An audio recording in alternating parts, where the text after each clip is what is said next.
What's up, guys? It's Jamie Guido with Vital MX. I want to take a few minutes to get a real American hero on the line. Motocross of Nations is coming up in just over a week at Matterley Basin, and like I said, an American hero is on the phone with me.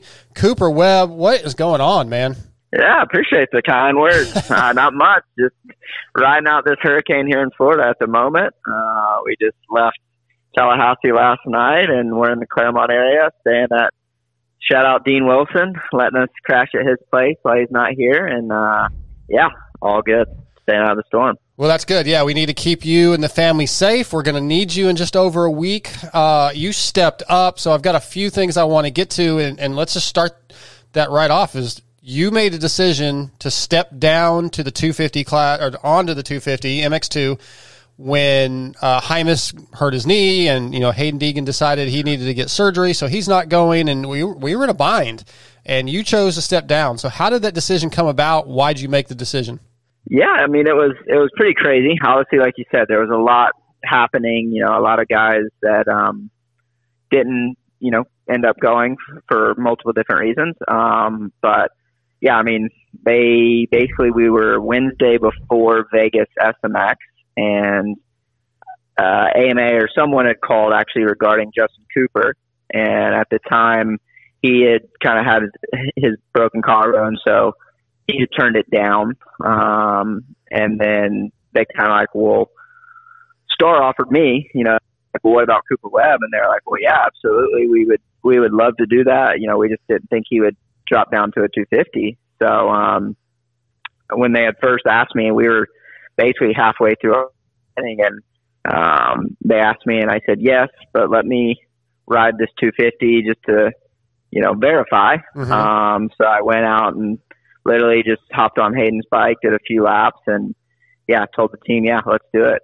Felt pretty natural right at home, and so that's kind of how it all went about. Like I said, it was literally Wednesday before. I know, like with Chance, it was an unfortunate thing for him. I know he really wanted to go, and he did a great job this year and deserved it. So obviously, like we said, it wasn't like I was number one on the priority list, but when the fire, we called it the fire drill, happened, I was able to step up and, really take this opportunity and try to make the most of it. Yeah, it's super awesome. I know all the fans are excited, but when was the last time you were actually on a 250? Was it 2016 when you won the title, or have you rode one since?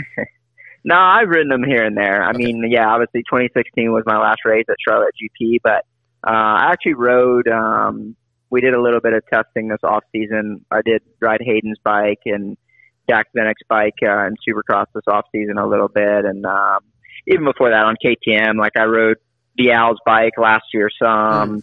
I rode Pierce Brown's, stuff like that, just kind of, every year just kind of seeing what a 250 felt like. I mean, but granted, that's doing a few laps on a Supercross track is a lot different than racing Matterley Basin, but it's been good so far. Like I said, I think the great thing about our team is they have such a great 250, and it was super easy. I literally just hopped on Hayden's bike and his settings, and they're obviously proven, and weight wise we're not too much different. So yeah, it was pretty honestly a great transition. We started first thing Tuesday morning, ran through a few packages, and then, yeah, 2 motos the last 2 days, just riding it, trying to get used to it again. And, but it's been fun, man. I loved hopping on it right away. It was such a good platform, and you definitely have to ride it a lot different, kind of get back to being a gear down and revving that thing out. But yeah, we had 2 really good days so far. And, like I said, I feel pretty at home on it already, and it's honestly really fun to ride. Nice. How different does the current 250 feel from your championship winning 250? Big difference? Yeah, that's what they asked me. It's hard to say, man. Yeah. Because I haven't really raced or ridden one in so long, it feels so fast to me. Just hopping on, like I'm like, man, this thing is fast. But it's so hard to remember what my 2016 bike was like, to be honest. I mean, it was a great bike even back then, but I feel like they've progressed even since then. So the biggest thing that I took away is just how light they feel, compared to the 450. They're just like a pit bike feeling. And just the way it, turns and handles, like, I just forgot really how gnarly 450s are with the inertia and chassis and everything. So, I mean, just hopping on it right away was like, man, it's different riding. Like you can't be, lackadaisical. Like you really got to charge and be intense and carry some speed. But as far as like riding them and the way they follow the ground and turn and just everything like that is honestly a dream come true. Like they're just really nice. And like I said, Star's done a great job with their bike. I feel like it's probably the best one in the class. So, I mean, that's obviously the real pleasant thing about it all is, I'm not starting from scratch. I'm not coming to a mediocre 250. I mean, I'm hopping on, in my opinion, the best in the class. So far it's been a good transition. Love it. Let's talk about the last time you were at Motocross Nations, 2016. We were right on the brink of a chance to win. Jason Anderson gets landed on. We're in points, and unfortunately, you had a tip over, and I know that has eaten at you. We saw your reaction that day. I feel like this is probably you've wanted redemption, I would assume. Has that memory kind of ate at you all this time, or have you let it go?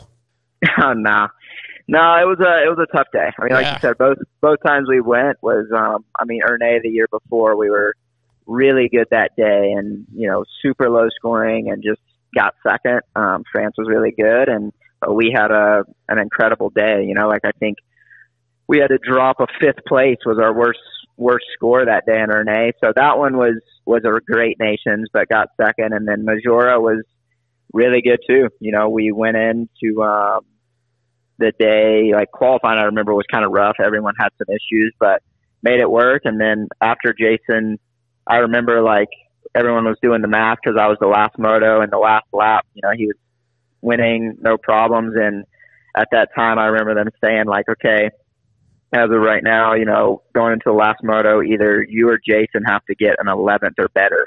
And I mean, that's pretty, not to sound cocky or whatever, but like a pretty achievable goal. And then literally watch him get landed on, and I'm like, you got to be shitting me. Yep. And then they had told me at the time he was racing, I think just to kind of keep the nerves down. So I remember pulling up to the line, and I'm like, where's Jason?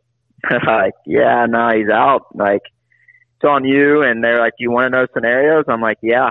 And they pretty much rambled off a list of like 12 or 13 guys I had to beat essentially. And, yeah, it was a tough day. Like I was in, looking back, I actually somehow put myself in a position where we would have won. And, I messed up, had that mistake, fell over with 2 to go, and, went rolling down the hill and went from first to third just like that. So, it ate at me for a really, really long time.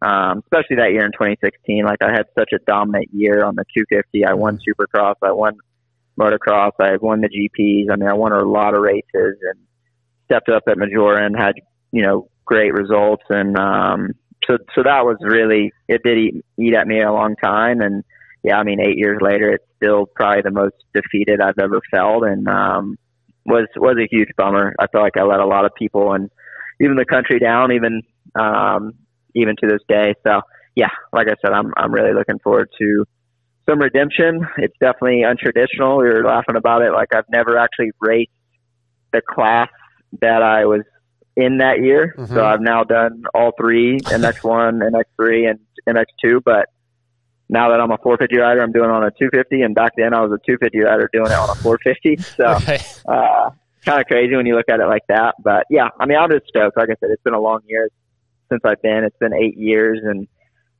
since I last went. So just kind of grateful for the opportunity. They don't come, as much as maybe they used to. And I'm going to definitely cherish it and give it my all. And I know it's not an easy task, but I do have a lot of faith in the team and myself. And I'm going to give it my all. That's for sure. We know that. Just a couple more questions for you. When you rolled into the pits after Moto 1 at Vegas, I'm sure the team knew that Chase had gotten landed on. How quickly did you know, or were there discussions like, Motocross Nations, Chase might be out? Were you thinking about that? Was the team talking about it that early?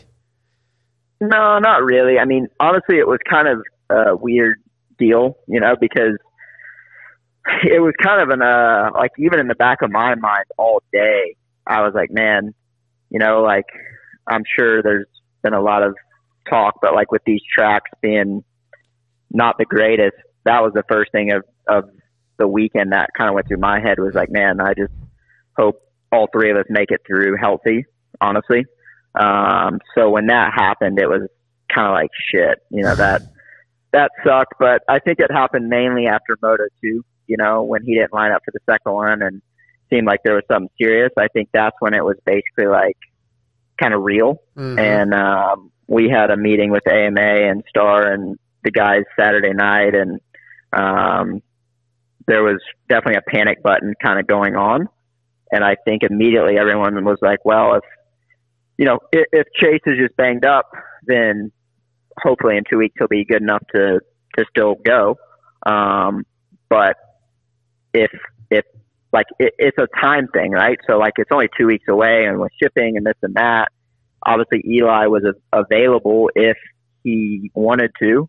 So I think that was kind of the discussion that night was like, hey, let's run through scenarios. If Chase can go or can't go, if he's hurt and wants to race through it, like, is that a positive versus sending Eli or what the scenarios were? So I think everyone was kind of running through all those scenarios. And I mean, at one point it was like, hey, I think we all kind of discussed it. Hey, like if Eli doesn't go, we may not send a team. Yep. Was the next step. So it was definitely a weird 24 hours, and he wanted 2 days to make a decision, which rightfully so. I mean, it was a last minute thing. It's a lot to ask of a guy, like it's not an easy decision by any means. So when he said yes, it was pretty badass, honestly. And even for myself, like it was one of those things I kind of wasn't expecting us to go, just with that's what else was shipping. Like we didn't even know if we could get Eli's stuff there in time. Mm-hmm. So there was a lot of logistical nightmares going against Team USA, and I give a lot of credit to everyone for making it happen. A lot of credit to Eli for sacrificing and stepping up as well. So yeah, I'm truly stoked, and like I said, it all worked out. Yeah, Phil Nicoletti mentioned, I think it was on the Pulp MX show, that you guys were hanging out over the weekend, and he's like, well, call Eli. So did you actually call Eli while you're like at the poolside? And No. I mean, I did. Like, I reached out to him and just said, hey, I shot him a text and just said, hey man, like, just want you to know, like, I totally understand whatever way you go, like I truly do. It's been he's just coming back from injury, and I know he's got World Supercross, and it's last minute, and it's a lot of things stacking against us. So I just saw him a text and I said, hey, like, just want to let you know I'm all in. I've spoken to Aaron. I know he's all in. Like, if you do make this happen, like, this is your team. We want you to be captain. We want you to steer the ship, and would love to have you. And like, I really think we could go kick some ass. And he just wrote back and said, hey, I think we could too. Just give me a day and I'll let you know. Mm-hmm. I'm like, hey, fair enough. And then, he obviously, the team told me the next day, but then he actually was cool. Shot me a text and said, hey, I'm in, let's go kick some ass. And I was fired up. So yeah, I mean, that's what's cool about this event, right? Like, me and Eli really don't speak much, or, we're cordial, but we're never working together, right? We're always, and even Chase, same thing. When I first got selected, I shot him and Aaron a text, and it's just so opposite of what you're normally used to. You're used to kind of being rivals with these guys and having your guard up, and then it's like a full 360 where, I had reached out to them and was like, hey, whatever we need, like, maybe we can all ride together next week, and blah, blah, blah, blah, blah. So it is a great event, and like I said, I think it's great to have guys that want to go. That's a huge step in the right direction. 100% agree. How was the wife when the decision came up? I heard you already had vacation plans, and you guys do not get much downtime. So I'm sure the vacation plan was a big deal to the wife and the kids. Yeah, no, I mean, she was actually great about it. I mean, it was definitely a bummer, because even we had plans with my mechanic Peanut. We had Hawaii booked, everything for them, us, everything. I mean, we had reservation, like it was to the T. So otherwise we're a little bummed for sure. But I think my wife, she knows how much this race meant to me. And she even mentioned it. She's like, man, I haven't seen you that happy for a race ever.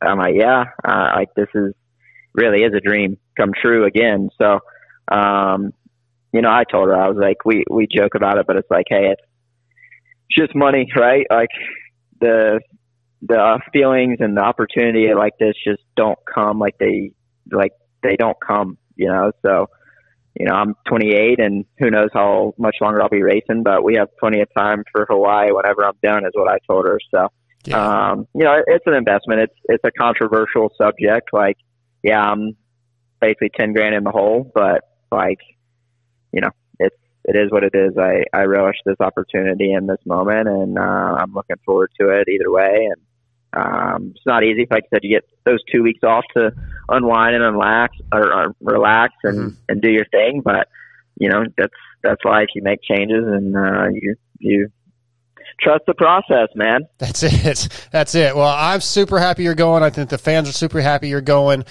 Let's close this out with it. You posted a video of you riding the 250, and there was a lot of comments on that social. I just pulled a couple. See what you think here.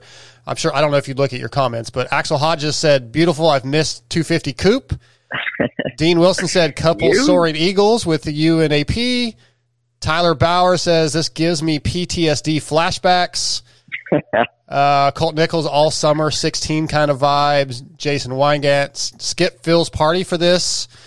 Yeah. Film guy Tom Drenay, major 2016 vibes. Marcel Welton, Daddy's back.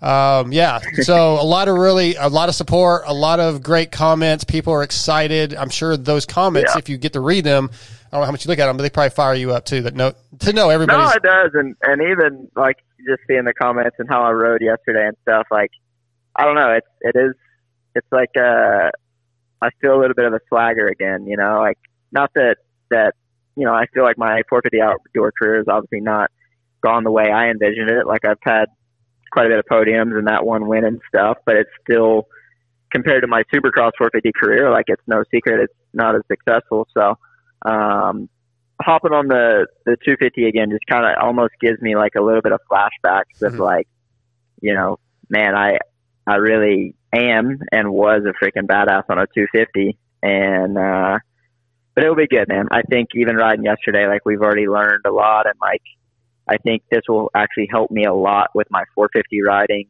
I think it's kind of like you said, like a little bit of a swagger going back down to the 250 and getting that confidence up, and you know, riding the shit out of a bike again. That's it's just fun, and I think it will be beneficial. So you know, we'll see. Like I said, I could go there and it not go how I envision it, but that's part of the challenge, right? Is either being triumphant or not. It's a challenge, and I look forward to it. And I think just that stage alone, you know, is something that when I look back at all my races I've ever done, you know, there's just nothing that compares to MXoN. That energy and the pressure and just the craziness of the event. There's truly nothing like it, and I honestly live for that shit. So I'm looking forward to it.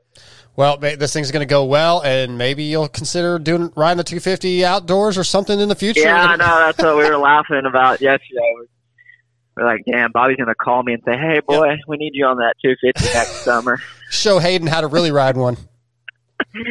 But, no, that'll be cool, man. I'm looking forward to it and appreciate the call and the positivity. And, yeah, I think, like you said, we've always had a lot of support, but I think, you know, people are really do like me and Eli both stepping up to the plate and making this happen. And like I said, it was literally a team wasn't going. So it's awesome that we could make it all happen.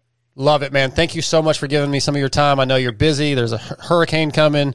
But yeah, thank you. Stay safe and good luck in a week and just over a week. Yeah, appreciate it. Thanks. All right, take care. Bye.